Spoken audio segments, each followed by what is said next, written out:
خاتم الأنبياء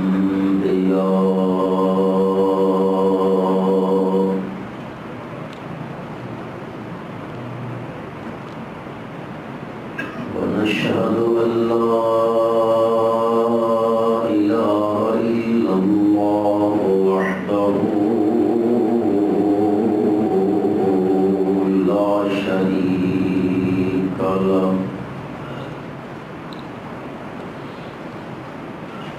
ونشهد أن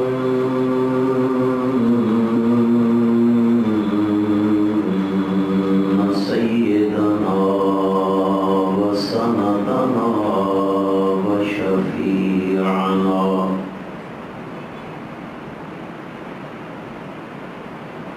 وهادينا ومرشدنا محمدا عبد الله ونبيه ورسوله صلى الله تعالى على رسول خير خلقه محمد وآله وأصحابه وأزواجه وذرياته وعترته أجمعين.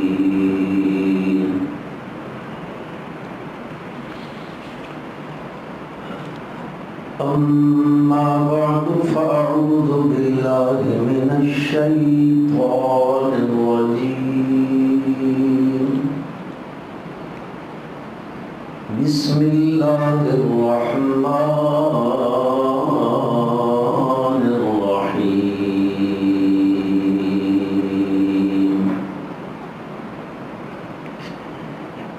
شهد الله أنه لا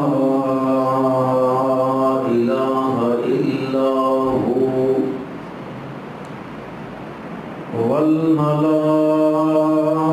والملائكة وأولو العلم قائما بالقسط لا إله إلا هو العزيز الحكيم.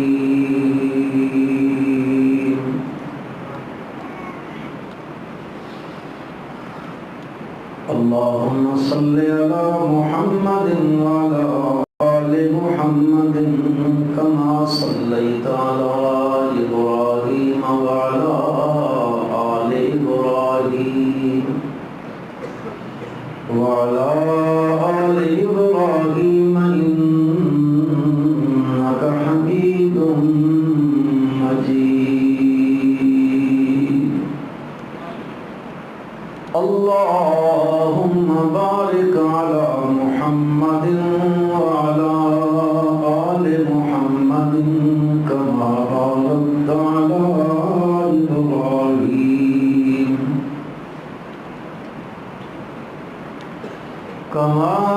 باركت على إبراهيم وعلى آل إبراهيم إنك حميد مجيد.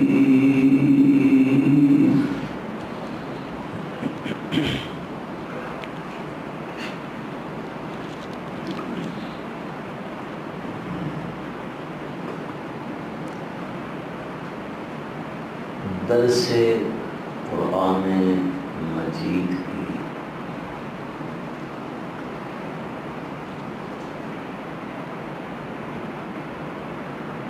یہ بابرکت نشست ہے.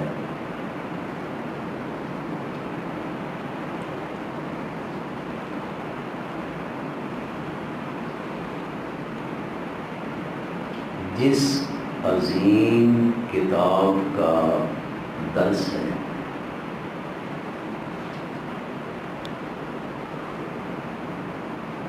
وہ کتابوں میں خیر الکتب ہے۔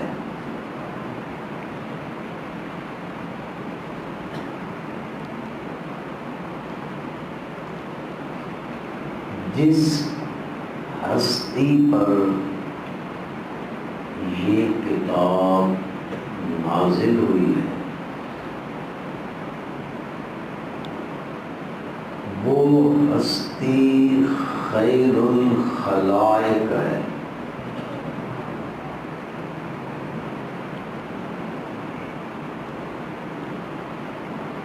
اولین جو جماعت جس کو یہ کتاب عطا کی گئی وہ جماعت خیر الناس ہے۔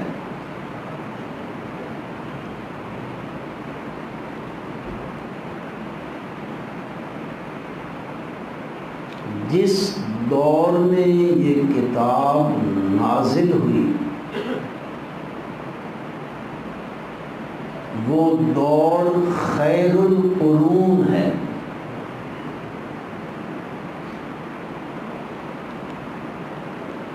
اور جس خوش قسمت امت کو یہ کتاب ملی وہ امتوں میں خیر امت ہے۔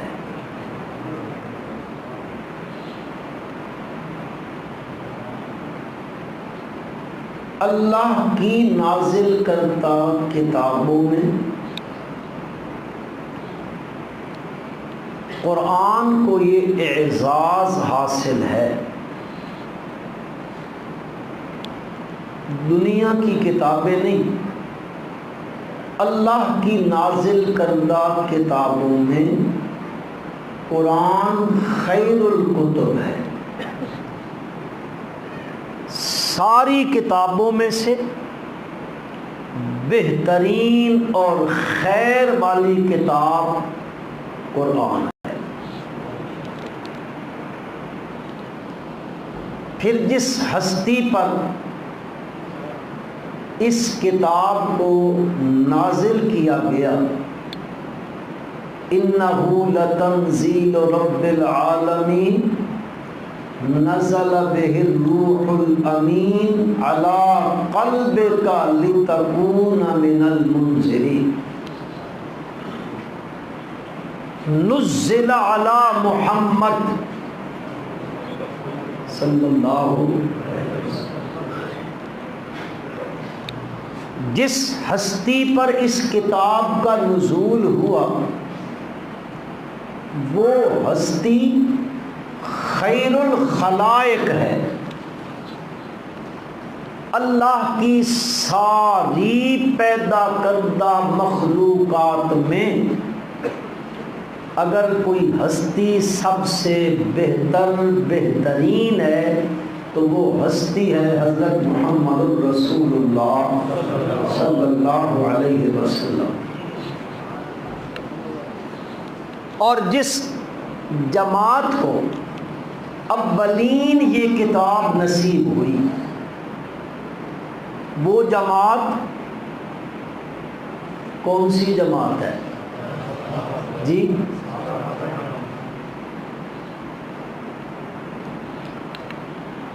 آہستہ نام لے رہے ہو کہ وزیر اعظم صاحب نے کچھ کہہ دیا ہے؟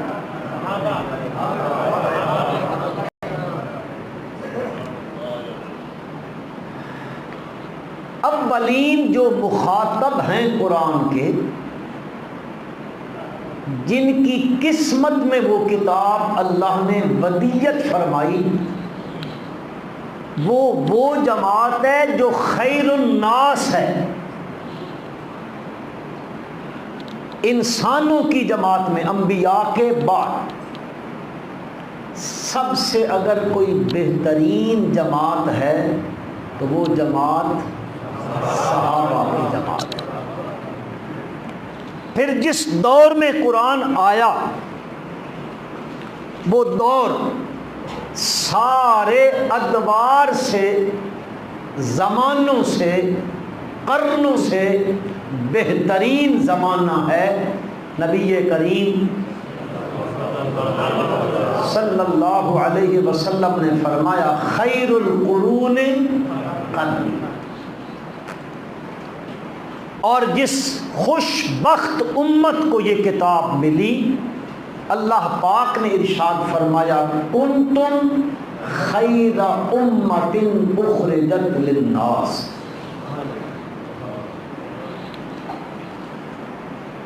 اور یہ ارشاد گرامی آپ صلی اللہ علیہ وسلم کا آپ اکثر سنتے رہتے ہیں علماء سے، آپ میں سے بہت سے بزرگوں اور بھائیوں کو یاد ہوگا۔ نبی کریم صلی اللہ علیہ وسلم نے فرمایا خیرکم من تعلم القرآن وعلمہ، کما قال النبی صلی اللہ علیہ وسلم۔ آپ صلی اللہ علیہ وسلم ارشاد فرماتے ہیں خیرکم من تعلم القرآن وعلمہ۔ میرے بھائیوں، دنیا میں بڑے اجتماع ہوتے ہیں، اکٹھ ہوتے ہیں، دنیا میں بڑی مجلسیں ہوتی ہیں،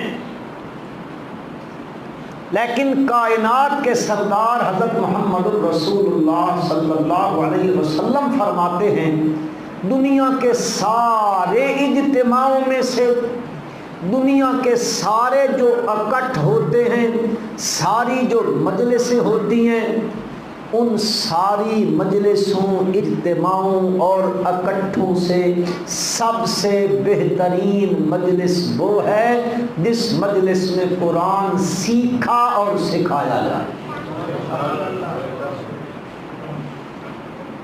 آپ یقین کریں، آپ جس محفل میں بیٹھے ہیں، جس مجلس میں بیٹھے ہیں، یہ قرآن کے درس کی محفل ہے۔ ابھی حضرت آپ کو 10واں پارہ سنا رہے تھے، یہ ہے تعلم القرآن وعلم۔ بڑے بڑے اجتماع ہوتے ہیں دنیا میں، بڑی بڑی مجالس لگتی ہیں، لوگ جمع ہوتے ہیں، کنونشن ہوتے ہیں، تقریبیں ہوتی ہیں، سیمینار ہوتے ہیں، لیکن آپ صلی اللہ علیہ وسلم فرماتے کیا ہیں خیرکم من تعلم القرآن وعلمہ۔ سب سے بہترین مجلس وہ ہے جس مجلس میں قرآن سیکھا اور سکھایا جائے۔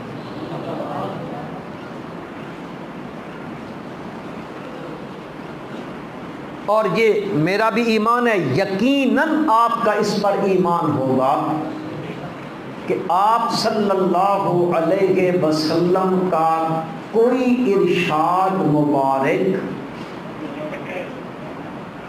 مبالغے والا نہیں ہوتا ہے۔ آپ جو کچھ بیان فرماتے ہیں وہ ایک کامل حقیقت ہوتی ہے، کوئی مبالغہ آرائی میرے نبی کے ارشادات عالیہ میں نہیں ہے۔ اب دیکھو دنیا میں بڑے بڑے استاد ہیں اور بڑے بڑے شاگرد ہیں۔ ایک میتھ پڑھانے والا استاد ہوتا ہے، پڑھنے والے، آپ حضرات نے ناشتہ کیا ہوا ہے اس لیے آپ نہیں بولتے، میں بڑھ کر کے آیا ہوں۔ میتھ پڑھانے والا استاد، پڑھنے والا شاگرد ہوتا ہے۔ فزکس، کیمسٹری، بیالوجی پڑھانے والا استاد، پڑھنے والا شاگرد ہوتا ہے۔ انجینئرنگ پڑھانے والا استاد ہے، پڑھنے والے شاگرد ہیں۔ ٹیکنیکل چیزیں پڑھانے والا استاد ہے، پڑھنے والے شاگرد ہیں۔ حتیٰ کہ ہمارے ملک میں تو ڈرائیونگ سکھانے والا، اس کو استاد کہتے ہیں نا، استاد ہے، سیکھنے والا شاگرد ہے۔ استادوں کی بھی حد کوئی نہیں، شاگردوں کی بھی حد کوئی نہیں، لیکن آپ صلی اللہ علیہ وسلم فرماتے ہیں اس ساری دنیا میں سب سے بہترین استاد وہ ہے جو قرآن سکھاتا ہے، سب سے بہترین شاگرد وہ ہے جو قرآن سیکھتا ہے۔ بلکہ ایک ارشادات عالیہ کے مطابق آپ فرماتے ہیں کہ ایک شخص صرف اور صرف اس غرض سے اپنے گھر سے نکلتا ہے، اس کی اور کوئی غرض نہیں ہے، غرض اس کی یہ ہے میں اللہ کا قرآن سیکھوں، رب کی کتاب کی تعلیم حاصل کروں، میں قرآن کو سمجھنے کے لیے جاؤں۔ اللہ کی قسم ہے وہ اپنے گھر سے نکلتا ہے، اس کے ایک ایک قدم پر میرا رب اپنی رحمت نازل فرماتا ہے۔ یہاں تک ہے اگر وہ اس طرف چلتے چلتے ابھی وہ قرآن سیکھنے سکھانے کی مجلس میں نہیں پہنچتا اور وہ رستے میں اس کی موت کا وقت آ جاتا ہے، تو فرمایا یہ شخص قیامت والے دن ان لوگوں میں اٹھایا جائے گا جو قرآن سیکھنے اور سکھانے والے تھے۔ کتنا بڑا اعزاز ہوگا اس بندے کے لیے کہ جو بندہ رستے میں آتے ہوئے اس کا انتقال ہو گیا اور اللہ تبارک و تعالیٰ اس کو قرآن کے طالب علموں میں قیامت کے دن کھڑا کرے گا۔ یہ جو قرآن پڑھنے اور پڑھانے والے ہوتے ہیں ان کے لیے سمندر میں مچھلیاں دعائیں کرتی ہیں۔ یہ حشرات الارض ہے نا، کیڑے مکوڑے، یہ اپنے دلوں میں رہتے ہوئے قرآن کی محفل اور اس مجلس میں آنے والوں کے لیے، سیکھنے اور سکھانے والوں کے لیے وہ بھی رب سے مغفرت کی دعائیں کرتے رہتے ہیں۔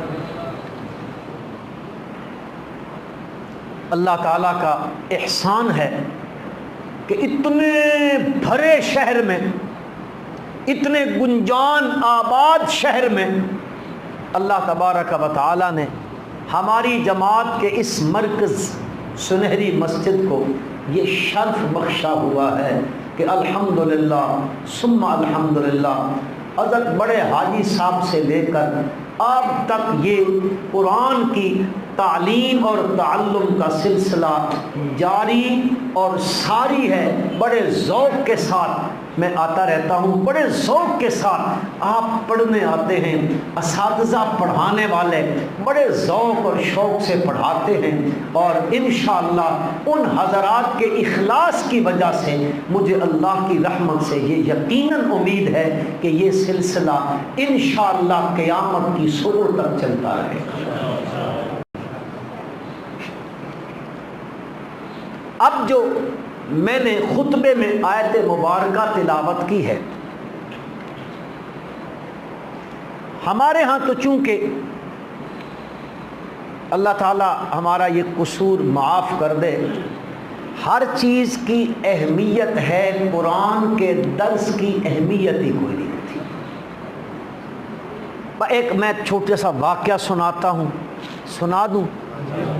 کیونکہ اشاعت التوحید کے لوگ ہو، تم کہتے ہو ہم قصے کہانیاں تو سنتے نہیں ہیں، ہم تو صرف کیا سنتے ہیں؟ خالص قرآن اور صحیح حدیث سنتے ہیں۔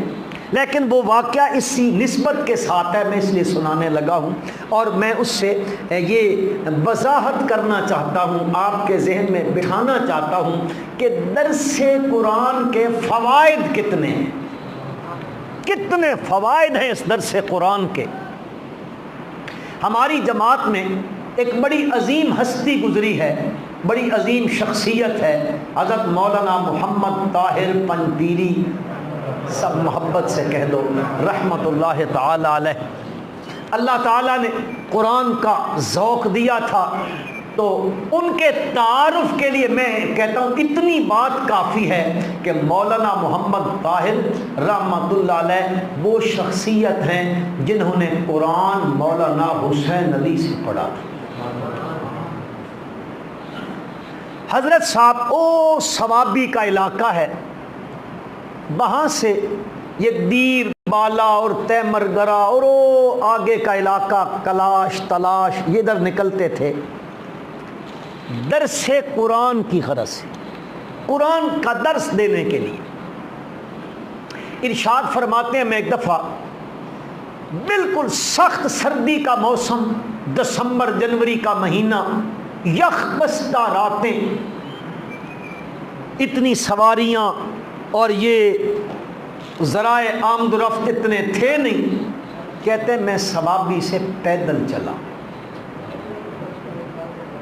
چلتا چلتا دیر بالا کا ایک علاقہ ہے، میں وہاں پہ گیا، اور جب میں اس پہاڑ میں سفر کر رہا تھا تو رات کے 12 بج چکے تھے، سردی کا موسم، پہاڑی سفر، تنہائی، اکیلا بندہ۔ کہتے میں چل رہا تھا، کہیں پہ روشنی، یہ آج کل بجلی ہے، یہ تو نہیں تھی۔ چلتے چلتے میری نظر پڑی ایک دروازے میں سے لالٹین کی، لالٹینیں دیکھی ہیں آپ نے کبھی؟ ملتان والوں نے بھی دیکھی ہیں۔ اس کی کچھ تھوڑی سی روشنی نظر آ رہی تھی، تو میں نے ارادہ کیا کہ چلو اب بہت سفر کیا ہے، تھک ہار گیا ہوں، سردی ہے، دروازہ کھٹکھٹاتا ہوں۔ تو وہاں کے علاقے میں ایک مزاج ہے کہ وہ لوگ میزبان بڑے زبردست ہوتے ہیں۔ دروازہ کھٹکھٹایا تو وہ پختون تھے، اس نے کہا سوکھ دے، کون ہو؟ تو میں کہتے ہیں میں نے ان سے کہا زمونگا تسو میلمان دے، میں تمہارا مہمان ہوں۔ جب اس نے یہ بات سنی دروازہ کھولا، وہ اپنے کام میں لگا ہوا تھا، مجھے کہتا ہے وہ بستر پڑا ہوا ہے، یہ انگیٹھی آگ کی جل رہی ہے، اس کو قریب کر دیتا ہوں، بس آپ بستر اوڑھیں اور آرام کریں، باقی مہمانی صبح کو ہوگی، میں اپنے کام میں لگا ہوا ہوں۔ حضرت کہتے ہیں میں سو گیا، اور جب تہجد کا وقت ہوا تو مجھے اللہ نے بیدار کر دیا، میں اٹھا، میں نے تہجد کی نماز پڑھی۔ پھر جب صبح کی اذانیں ہوئیں تو میں نے اس سے کہا کہ قریب میں کوئی مسجد ہے؟ تو اس نے کہا ہاں یہ ساتھ میں مسجد ہے، میں بھی نماز کے لیے وہیں جاتا ہوں۔ تو حضرت نے فرمایا چل تو میرے ساتھ چل، با جماعت وہاں جا کے نماز پڑھتے ہیں۔ کہتے ہیں میں وہاں حاضر ہوا، تو میں نے چلتے چلتے اس سے کہا کہ اس گاؤں میں، اس بستی میں کوئی بڑا جو آدمی، اس علاقے میں بڑے آدمی کو خان کہتے ہیں، پتہ نہیں ملتان والے کیا کہتے ہیں، چودھری؟ نہیں، تمہارے ہاں مخدوم زیادہ ملتے ہیں۔ اس ٹائپ کا جو بندہ ہو نا، اس ٹائپ کا، مجھے وہ بتاؤ۔ تو اس نے کہا وہ سامنے جو گھر نظر آتا ہے نا، یہ ہمارے اس علاقے کے خان صاحب کا گھر ہے، لیکن یہ خان صاحب تو ایسا ہے کبھی مسجد میں نہیں آیا ہے، آپ کیا کریں گے اس سے؟ اور یہ دشمن دار آدمی ہے، یہ اکیلا آتا بھی نہیں ہے، کہیں جاتا ہے اس کے پاس 10-12 بندے ہوتے ہیں، وہ ڈزے والے۔ میں نے کہا یار تو میری ملاقات تو کرا اس سے۔ کہتے ہیں میں اس کے دروازے پہ گیا، وہ آیا، اس نے مجھے کہا آپ کون ہیں؟ میں نے کہا میں ایک مسافر ہوں اور مسجد کی طرف جا رہا ہوں، آپ کے پاس اس لیے آیا ہوں کہ اگر آپ میرے ساتھ بھلائی کریں، میری میزبانی کریں تو میرے ساتھ مسجد میں چلیں۔ اس نے کہا ایک بندہ باہر سے آیا ہوا مجھے نماز کی دعوت دے رہا ہے، ہم تو ہوتے کہتے چل چل مولوی تیرا کیڑا کم ہے، جا تو نمازاں پڑھ، اساں تو نمازاں تو بڑے ہو گئے۔ بل وہ چل پڑا۔ مولانا مطہر رحمۃ اللہ علیہ فرماتے میں نے رستے میں اس سے بات کی کہ میں فلاں جگہ سے آیا ہوں، میں ایک چھوٹا سا مولوی ہوں، اور آپ کی مسجد میں نماز پڑھنے کے بعد میں قرآن پاک کی 2, 3, 4 آیات مبارکہ پڑھوں گا، اس کا ترجمہ اور تشریح عرض کروں گا۔ اگر چونکہ آپ علاقے کے بڑے آدمی ہیں، اگر نماز کے بعد آپ لوگوں سے کہیں کہ بیٹھ جائیں، میری بات سنیں۔ اس نے کہا بات ہی کوئی نہیں ہے۔ خان صاحب جو تھے آئے، نماز ختم ہوئی، وہ کھڑا ہو گیا، ٹول مسلمانان تکینا التا مسجد تھا، سارے مسلمان مسجد میں بیٹھو، میرا مہمان آیا ہوا ہے، وہ قرآن پاک کی مختصر سی تفسیر عرض کرے، بیان کرے گا، تم لوگ سارے سن کے جانا۔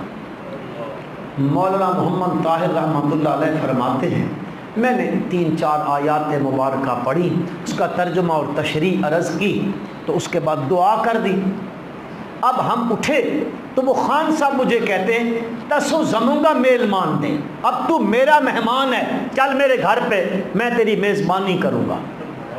مجھے ساتھ لے گیا، میری اس نے میزبانی کی۔ جب میں وہاں کھانا وانا کھا چکا تو میں نے اس سے کہا السلام علیکم، مجھے اجازت دو، میں اگلی بستی میں جاؤں گا، دوسرے گاؤں میں جاؤں گا، وہاں قرآن کا درس دوں گا۔ تو وہ خان صاحب تو خان تھا نا، ادھر بھی خان ہوتا ہے، وہ صرف یہ اس کا دماغ میں بھی خان ہوتا ہے۔ اس نے کہا تمہیں اجازت نہیں ہے، تم نہیں جا سکتا ہے، تم کل پھر ہماری مسجد میں قرآن کا درس دے گا۔ کہتے ہیں میں نے دوسرے دن قرآن کا درس دیا، میں نے پھر اس سے اجازت مانگی، اس نے کہا اجازت نشتا، تم کل پھر ہماری مسجد میں قرآن سنائے گا ہمیں۔ کہتے ہیں میں نے 3 دن قرآن کا درس دیا، پھر میں نے اس سے اجازت دی، میں دوسرے گاؤں میں گیا، وہاں جا کے میں نے درس قرآن دیا۔ میرے بھائیوں، میرے بزرگوں، میرے عرض کرنے کا مقصد یہ ہے، انہوں نے اپنی جان جوکھوں میں ڈالی ہے، یخ بستہ سردیوں کی راتوں میں، برفانی علاقوں میں پیدل سفر کر کر کے قرآن کا درس دے رہے ہیں۔ اس کی برکات یا ثمرات کیا نکلا؟ آج اس علاقے میں 800 مسجد میں قرآن کا درس ہوتا ہے۔ 800 مسجد میں، زبان سے کہنا آسان کام ہے، عملاً آپ یقین کریں 800 مسجد میں قرآن مجید سیکھا اور سکھایا جا رہا ہے۔ درس قرآن کی اتنی اہمیت ہے، اتنی اہمیت ہے۔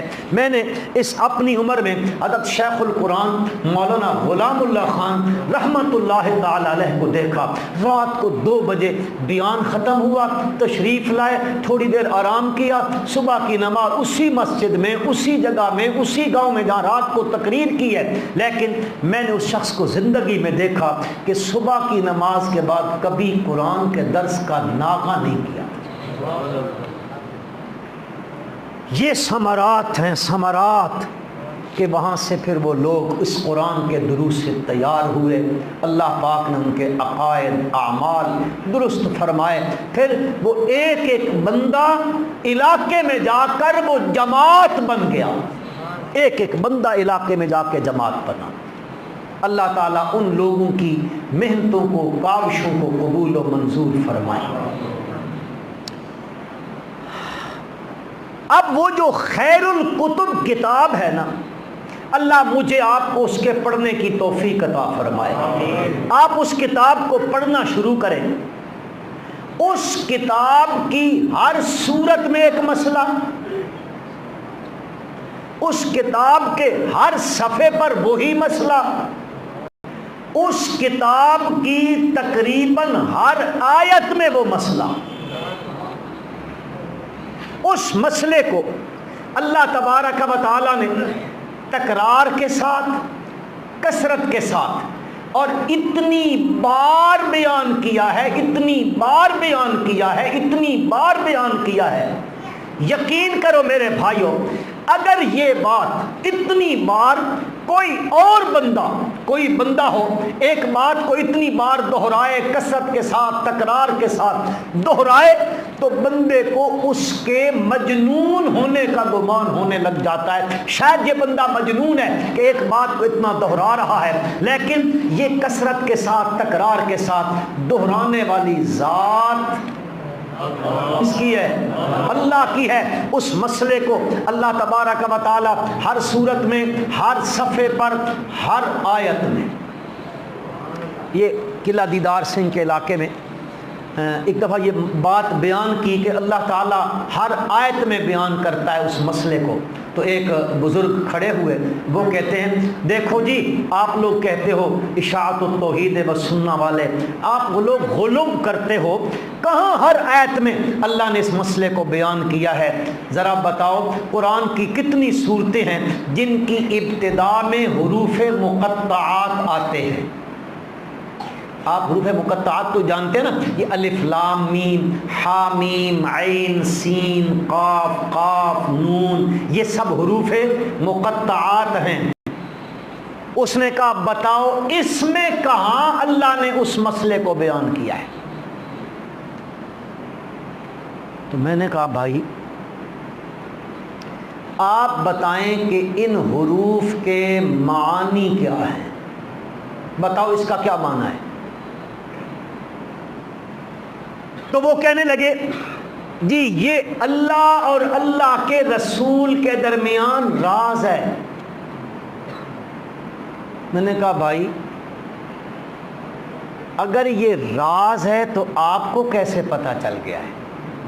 دیکھو نا، راز ہے نا، تو آپ کو کس نے بتایا کہ یہ اللہ اور اللہ کے رسول کے درمیان راز ہے؟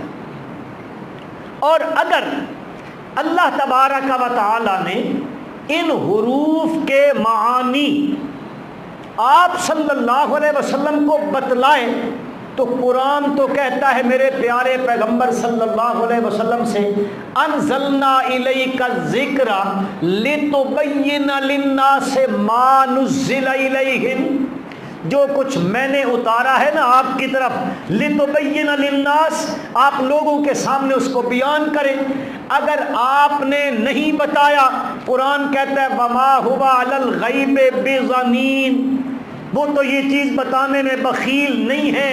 اللہ نے فرمایا یا ایھا الرسول بلغ ما انزل الیک من ربک، اے میرے رسول صلی اللہ علیہ وسلم پہنچا دو۔ بلغ، بلغ کس کو کہتے ہیں؟ تبلیغ کو۔ تبلیغ جانتے ہو کس کو کہتے ہیں؟ خالی پہنچانا نہیں ہوتا ہے، اصلاح کر لو۔ تبلیغ کا معنی صرف پہنچانا نہیں ہے، تبلیغ کا معنی ہوتا ہے آپ جس چیز کو بیان کر رہے ہیں، پہنچا رہے ہیں، اس کا ایک ایک جز پہنچائیں۔ مثلا قرآن میں ہے نا جی، اللہ پاک نے فرمایا فاصدع بما تؤمر واعرض عن المشرکین۔ نبی کریم صلی اللہ علیہ وسلم کو اللہ تبارک و تعالی ارشاد فرماتے فاصدع بما تؤمر، یہ فاصدع صدا سے مشتق ہے۔ صدا کا معنی یہ شیشہ ہوتا ہے نا، گلاس، شیشہ، اگر اس کو زور کا پتھر لگے تو شیشہ کیا ہو جاتا ہے؟ خالی ٹوٹتا نہیں ہے، ٹکڑے ٹکڑے ہو جاتا ہے۔ یہ ہوتا ہے صدا، ٹکڑے ٹکڑے۔ اللہ تبارک و تعالی فاصدع بما تؤمر، جس چیز کا حکم کیا گیا ہے نا، فاصدع، میرا پیغمبر صلی اللہ علیہ وسلم اس مسئلے کا ایک ایک جز بیان کر دے۔ یہ معنی ہوتا ہے تبلیغ کا، یا ایھا الرسول بلغ ما انزل الیک من ربک۔ بہرحال میں نے کہا اگر ان کو بتائے گئے اور نہیں بتائے تو یہ تو قرآن کی خلاف ورزی لازم آتی ہے۔ معلوم ہوا یہ کوئی راز باز نہیں ہے، یہ ایسے لوگوں نے بکھنڈ بنایا ہوا ہے، یا لوگوں کے درمیان باتیں غلط مشہور ہو جاتی ہیں، اسی کو لکیر کے فقیر لے کے چل پڑتے ہیں۔ میں نے کہا آپ صلی اللہ علیہ وسلم نے ان کے معانی، مفہوم، مطالب نہیں بتلائے، اس سے پتہ چلا کہ ان الفاظ کے معانی، مفہوم، مطالب کو جاننے والا کون ہے؟ یہی بات تو قرآن کہنا چاہتا ہے، ہر چیز کو بغیر کسی کے بتائے ہوئے جاننے والا کون ہے؟ عالم الغیب کون ہے؟ تو یہ وہ مسئلہ ہے جس مسئلے کو قرآن کی ہر صورت میں، قرآن کے ہر صفحے میں، قرآن کی ہر آیت میں بقول مولانا احمد علی لاہوری رحمت اللہ تعالی علیہ کے فرماتے ہیں، اللہ تعالیٰ نے مولانا حسین علی رحمت اللہ علیہ کو وہ ملکہ عطا کیا ہے، وہ تو قرآن کی زبروں اور زیروں سے بھی اسی مسئلے کو بیان کر دیتا ہے۔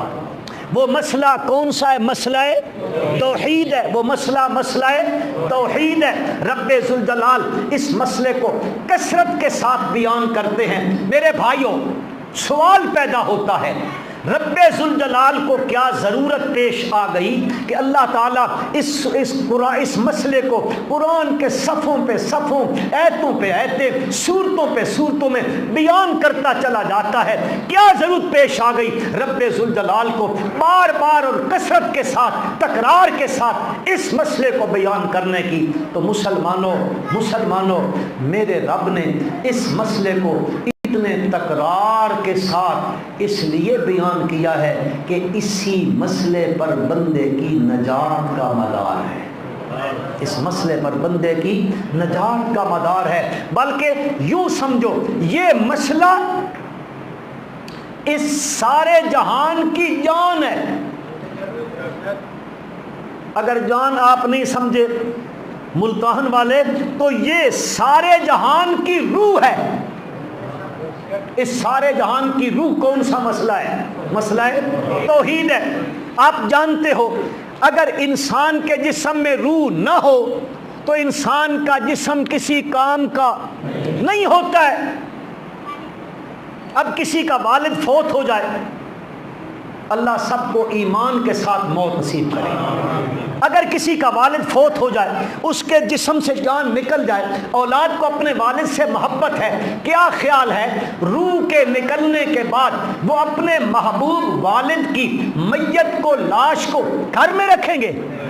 گھر میں رکھنے کے لیے کوئی تیار ہوتا ہے؟ یا کسی کا کوئی اکلوتا بیٹا ہو، اکلوتی اولاد ہو اور اس پر موت آ جائے تو کیا وہ باپ اپنی اکلوتی اولاد کی میت کو، لاش کو، جسم کو جو بغیر روح کے ہے اپنے گھر میں رکھنے کو تیار ہے؟ معلوم ہوا بغیر روح کے یہ جسم کسی کام کا نہیں ہے۔ اور میرے بھائیوں اسی طرح انسان کا کوئی عمل بغیر اس روح کے کسی کام کا نہیں ہے۔ اسی طرح یہ جہان بغیر روح کے کسی کام کا نہیں ہے۔ آپ علماء سے سنتے رہتے ہیں کہ جب اس دھرتی کے اوپر ایک بھی لا الہ الا اللہ پڑھنے والا نہیں ہوگا اللہ قیامت برپا کر دے گا۔ لا تقوم الساعہ، اس وقت تک قیامت قائم نہیں ہوگی جب تک ایک بھی زمین کے اوپر لا الہ الا اللہ پڑھنے والا موجود ہے۔ کیوں قیامت قائم نہیں ہوگی؟ اس لیے کہ اس جہان کی روح موجود ہے۔ کیا موجود ہے؟ روح۔ جب وہ روح نکل جائے گی، ختم ہو جائے گی، اللہ فرمائیں گے اس مسئلے کے لیے تو میں نے جہان کو آباد کیا تھا، اس مسئلے کے لیے میں نے جہان بسایا تھا، اس مسئلے کے لیے یہ میں نے خوبصورت یہ زینت سجائی تھی۔ جب وہ مسئلہ نہیں رہا، اب میں اس جہان کو یہاں قائم رکھ کے کیا کروں؟ پھر میرا رب اذا الشمس کورت واذا النجوم انکدرت واذا الجبال سیرت اذا وقعت الواقعہ لیس لوقعتها کاذبہ حافظۃ الرافعہ اذا رجت الارض رجا وبست الجبال بسا فکانت هباء منبثا یا ایھا الناس اتقوا ربکم ان زلزلۃ الساعۃ شیء عظیم اذا زلزلت الارض زلزالہا۔ پھر یہ زمین کو کوئی چیز اللہ نہیں باقی رکھے گا، آسمان زمین یہ سب کچھ تغیر ہو جائے گا، اللہ توڑ دے گا اس چیز کو۔ کیوں؟ اس لیے اس جہان کو ختم کر دے گا، قیامت برپا کر دے گا، ہر چیز کو ریزہ ریزہ کر دے گا، ہر چیز کو تباہ کر دے گا، ختم کر دے گا، اس لیے کہ اس میں اب وہ روح باقی۔ یہ وہ مسئلہ ہے۔ آپ کہیں گے مولوی صاحب مبالغہ کر رہے ہو، میں مبالغہ نہیں کر رہا، اللہ مبالغہ ایسے محفوظ رکھے۔ قرآن پاک میں رب ذوالجلال اس مسئلے کو روح کہہ رہے ہیں۔ اللہ نے اپنی لا ریب کتاب میں فرمایا اتا امر اللہ فلا تستعجلوہ سبحانہ وتعالی عما یشرکون ينزل الملائكة بالروح من أمره على من يشاء من عباده أن أنذروا أنه لا إله إلا أنا۔ اللہ پاک فرماتے ہیں ينزل الملائکۃ بالروح من امرہ علی من یشاء من عبادہ۔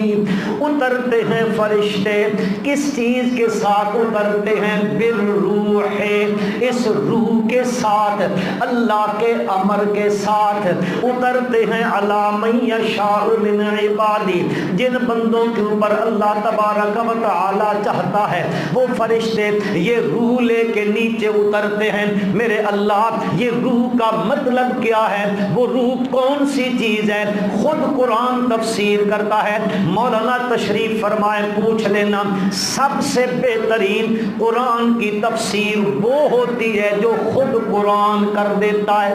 القرآن یفسر بعضہ بعضا، پھر قرآن کی وہ تفسیر معتبر ہوتی ہے جو تفسیر قرآن کے مفسر حضرت محمد الرسول اللہ، محبت سے پڑھو صلی اللہ۔ تمہاری دکانوں کو بھی دیر ہو رہی ہوگی، میں ابھی گلی میں آ رہا تھا تو رکشوں پہ رکشے ڈھیر لگا رہے تھے۔ آپ لوگ کہو گے مولویوں کے آگے چڑھ جائیں تو چچڑ ہوتے ہیں، چمڑ جاتے ہیں، جان ہی نہیں چھوڑتے ہیں، ہم تاجر لوگ ہیں۔ ہاں ویسے بھی حضرت عبداللہ ابن مسعود رضی اللہ تعالی عنہ کے بارے میں نے پڑھا، احادیث مبارکہ میں بھی آتا ہے، مسلم میں مشکات میں روایتیں آتی ہیں کہ وہ واعظ جو ہے وہ ہفتے میں ایک دن کیا کرتے تھے، اور وہ بھی بڑا مختصر۔ کسی نے کہا کیوں؟ فرماتے ہیں اس لیے کہ کہیں لوگوں پر یہ بوجھ نہ بن جائے۔ لوگوں پر جب بوجھ بنے گا تو بددلی سے سنیں گے یا مجبوری سے، تو یہ اس مسئلے کی، اس دین کی توہین شمار ہو جائے گی، لوگ گناہگار ہو جائیں گے۔ اگر آپ کے پاس وقت نہ ہو نا، یوں کر دینا، میں اس کے بس کر دوں گا۔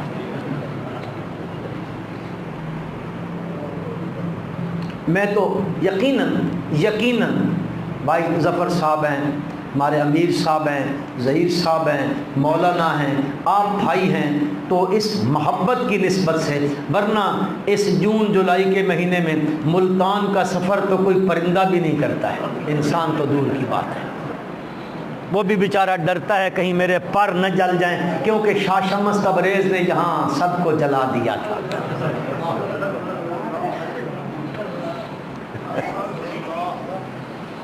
ينزل الملائکۃ بالروح من امرہ علی من یشاء من عبادہ، یہ فرشتے اترتے ہیں روح کے ساتھ جس بندے کے اوپر اللہ چاہتے ہیں۔ میرے پالنہارا کیا مطلب ہے روح کا؟ اللہ پاک فرماتے ہیں انذروا، یہ ان مفسرہ ہے، اس کو ان مفسرہ کہتے ہیں نحو کی لغت میں، نحو کی زبان میں، علم نحو کے قوانین والے اس کو ان مفسرہ کہتے ہیں۔ کیا مطلب ہے؟ یعنی پہلے جو بات گزری ہے یہ ان سے خود قرآن اسی بات کی تفسیر کرنے لگا ہے۔ اللہ فرماتے ہیں وہ جو روح پر ذکر کی گئی ہے وہ کیا چیز ہے؟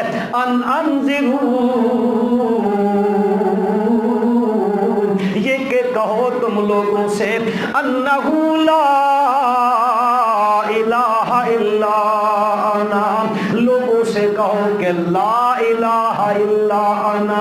معلوم ہوا اللہ تبارک و تعالیٰ کے قرآن نے اس لا الہ الا اللہ والی بات کو جہان کی روح قرار دیا ہے۔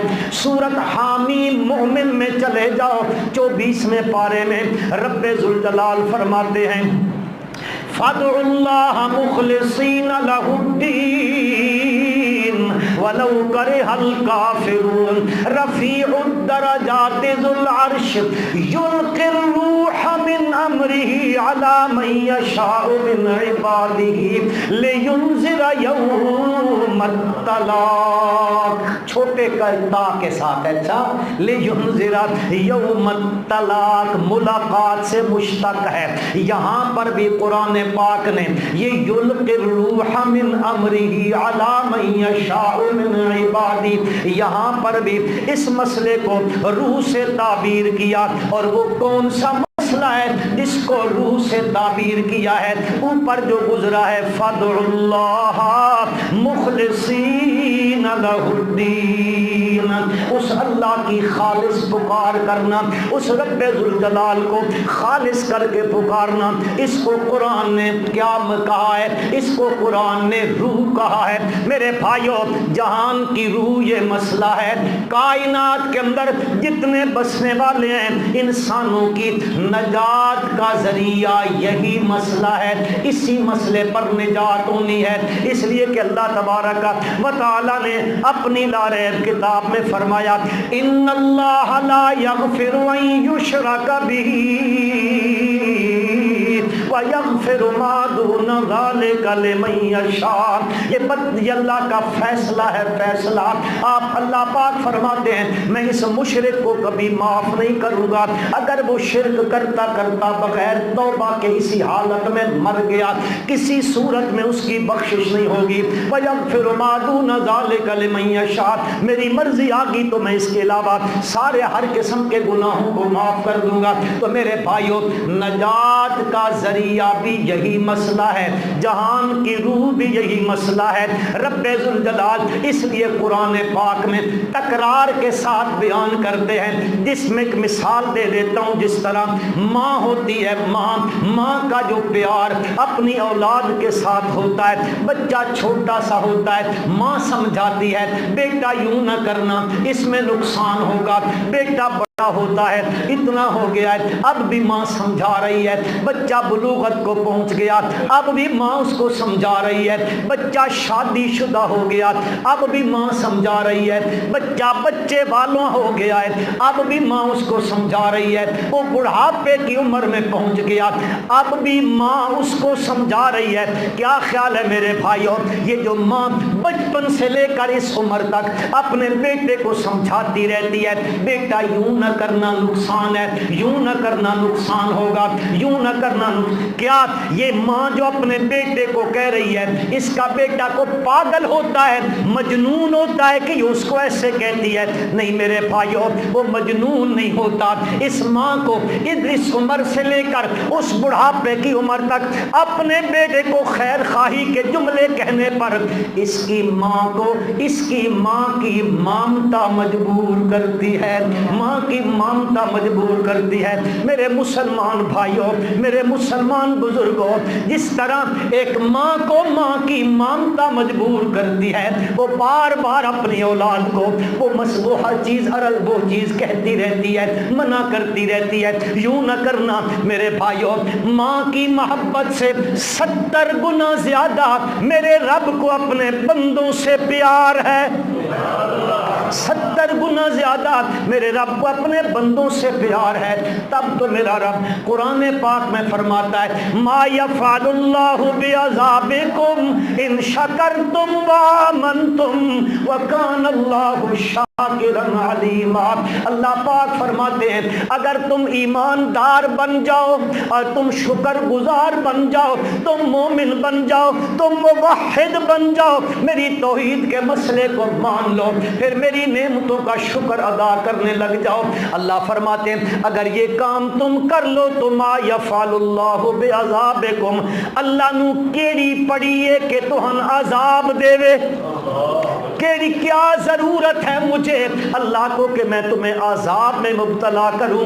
ان آمنتم ان شکرتم وآمنتم وکان اللہ شاکرا علیما، ہے اللہ تو ہے ہی قدردان اور جاننے والا ہے رب ذوالجلال۔ اس لیے کثرت کے ساتھ اس مسئلے کو بیان کر کے کہتے ہیں، کیوں کہتے ہیں بار بار تکرار کے ساتھ؟ تاکہ یہ مسئلہ سمجھ لیں اور میرا کوئی بندہ جہنم میں نہ جائے۔ اللہ تو جہنم سے بچانا چاہتے ہیں، بچانے کے لیے اس مسئلے کو بار بار بیان کرتے ہیں۔ پھر میرا رب کہتا ہے اور اگر کسی کی بات کو نہیں مانتے ہو، کسی کا تذکرہ نہیں سنتے ہو، کسی کے سمجھانے سے نہیں سمجھتے ہو اور کسی کے بیان کرنے سے تم نہیں سمجھتے ہو، رب ذوالجلال کہتے ہیں اچھا ان کی تو نہیں مانتے ہو، میں اللہ خود تمہیں کہتا ہوں شہید اللہ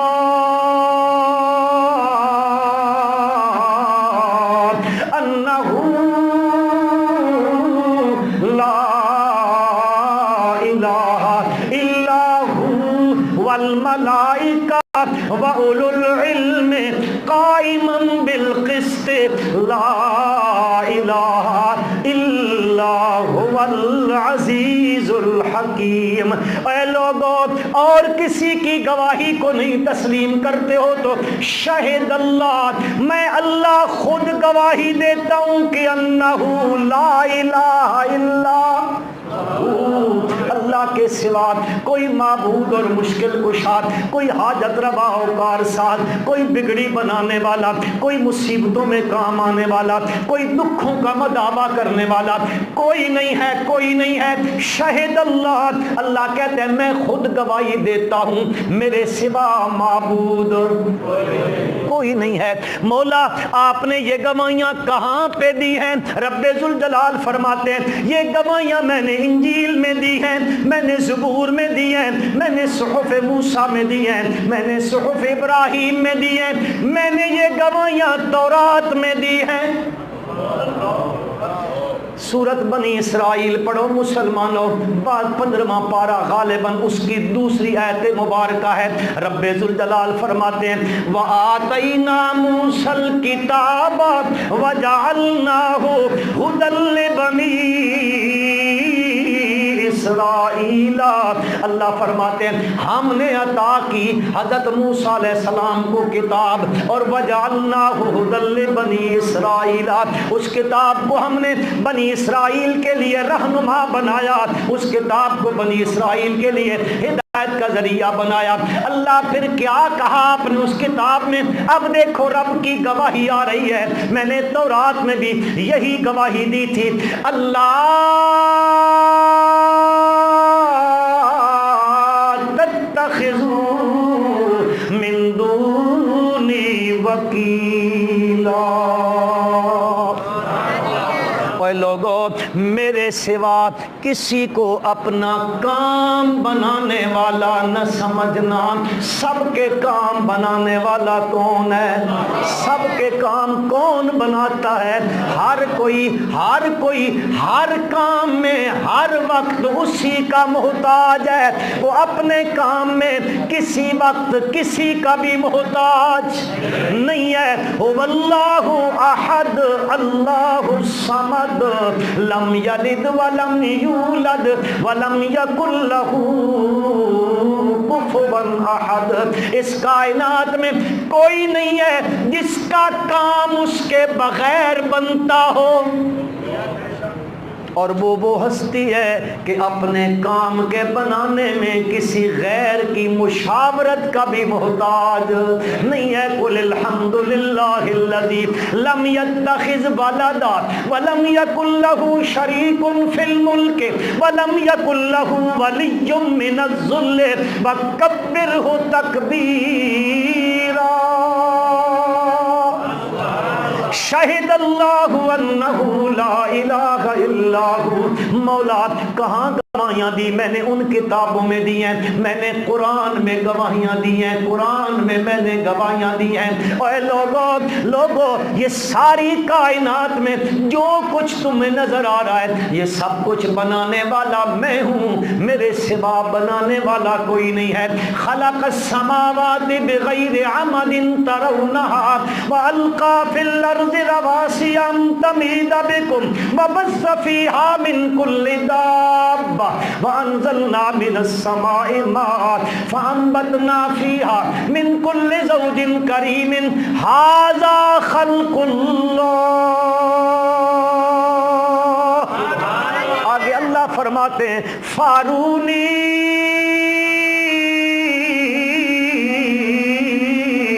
ماذا خلق الذین من دونی۔ اے آسمان اور زمین، یہ آسمانوں سے بارش، یہ زمین سے انگوریاں، یہ جنگلوں میں جانوروں کا پھیلاؤ، یہ ہواؤں کا چلنا، یہ تصریف الریاح، ان کا عدل نہ بدلنا، یہ سارا کچھ اللہ کہتے ہیں یہ تو سارا میں نے بنایا ہے۔ میرا دروازہ چھوڑ کر جن کے دروازوں پہ تو جا رہا ہے، فارونی کیوں جا رہا ہے؟ کیا بنایا انہوں نے؟ ہاں تو کہتا ہے یہ کیا وہ کیا، اللہ کہتے ہیں میں نے تو جو کچھ کیا ہے سارا تیرے سامنے ہے۔